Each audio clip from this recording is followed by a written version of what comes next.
মধ্যপ্রাচ্যে চলমান উত্তেজনার মধ্যে বড় ধরনের সামরিক বার্তা দিল ইরান। যুক্তরাষ্ট্র ও যুক্তরাজ্যের যৌথ সামরিক ঘাঁটি ভারতকে লক্ষ্য করে দূরপাল্লার ক্ষেপণাস্ত্র নিক্ষেপ করেছে তেহরান, যা বিশ্বজুড়ে উদ্বেগ তৈরি করেছে।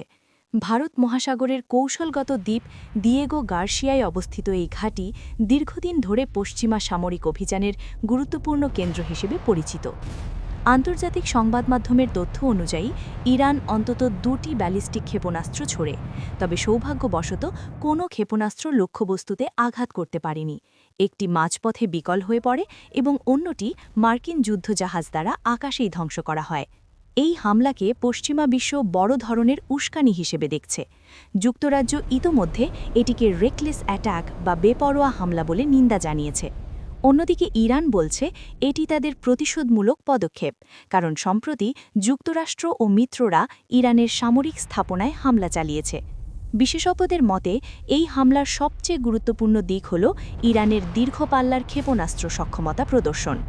আগে যেখানে নির্দিষ্ট দূরত্ব পর্যন্ত সীমাবদ্ধ থাকার কথা বলা হয়েছিল, সেখানে এখন হাজার হাজার কিলোমিটার দূরের লক্ষ্যবস্তুতে আঘাত করার সক্ষমতা দেখিয়েছে তেহরান। এদিকে একই সময় ইরান ইসরায়েল ও মধ্যপ্রাচ্যের বিভিন্ন মার্কিন ঘাঁটিতেও ড্রোন ও ক্ষেপণাস্ত্র হামলা চালিয়েছে, যা পুরো অঞ্চলে যুদ্ধের ঝুঁকি আরও বাড়িয়ে দিয়েছে।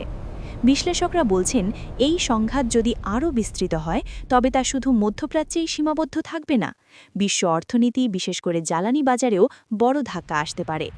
ইতোমধ্যে গুরুত্বপূর্ণ হরমুজ প্রণালীতে উত্তেজনা বাড়ায় জ্বালানির দাম বৃদ্ধি পাচ্ছে।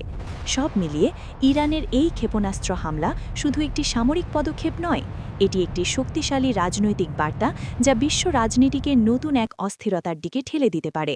সত্য জানতে চোখ রাখুন আমাদের চ্যানেলে, কারণ আমরা নিয়ে আসি সবচেয়ে দ্রুত, নির্ভুল এবং ভাইরাল আন্তর্জাতিক খবর।